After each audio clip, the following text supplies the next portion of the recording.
Le défi de l'Afrique, il est totalement différent, il est beaucoup plus profond, il est civilisationnel. Oh no, he didn't. French President Emmanuel Macron thinks Africa has a civilizational problem. Okay, but maybe Africa's real problem is France. So let's forget about how many babies Africans make and discuss the real problem. Africa is a French problem. Once upon a time, not too long ago, there was something known as French colonialism. You see, liberty, brotherhood, and equality weren't applicable to all. In the mid-1800s, France was engaging in a civilizing mission. No, seriously, that's what it was called. Sounds familiar, I know. It conquered large parts of North, West, and Central Africa. But by the Second World War, its colonies were challenging its authority. And France, of course, said sorry and left its colonies. No, they would never do that. No, seriously, they would never do that. Like any empire, they responded with repression. So much that Macron himself admitted that France's 132-year colonization of Algeria involved crimes and acts of barbarism. For example, during the 8-year-long Algerian War of Independence, more than 1 million Algerians lost their lives. By 1960, most of France's African colonies had gained independence. But France wasn't just going to pack its bags and leave. As French President François Mitterrand said, "Without Africa, France will have no history in the 21st century." Why? Well, the answer is simple. France needed energy, money, and resources. Or maybe they just loved civilizing people. Who knows? A key term to understand France's role in Africa in modern times is France Afrique. This term refers to the actions and policies of a network established by General de Gaulle and his ally Jacques Foccart of African politicians, leaders, and businessmen to maintain control of former colonies. And no, France Afrique is not a conspiracy theory. It's actually a real thing. It sounds very civilizational. Anyway, you know what I'm saying.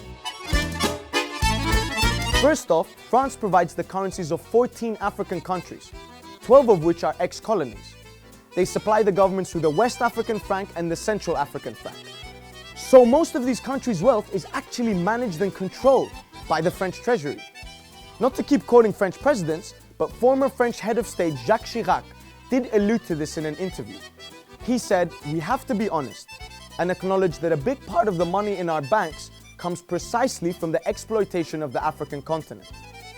Many of France's ex-colonies such as Algeria, Mauritania, Mali, Guinea, Burkina Faso, Niger, Ghana, and Ivory Coast are all resource-rich nations. Uranium, gold, iron, diamonds, oil, and gas, it's everywhere.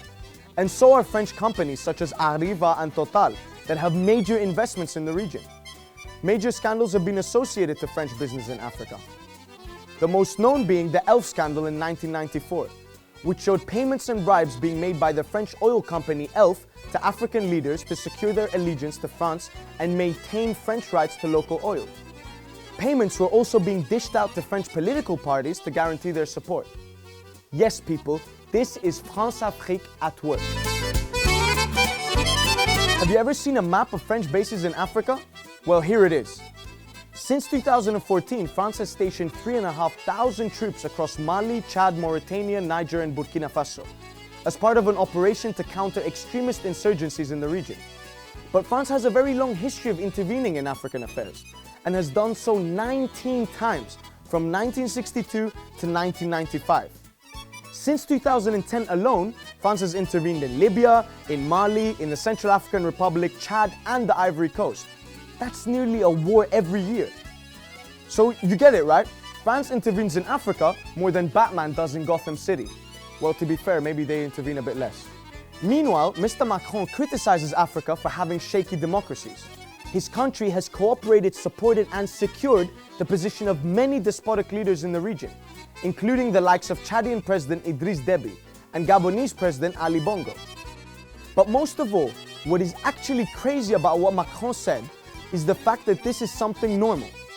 The comfortable yet condescending tone in which France's elite discuss Africa shows us how colonialism still exists as a mentality that has not changed despite the fact that borders have.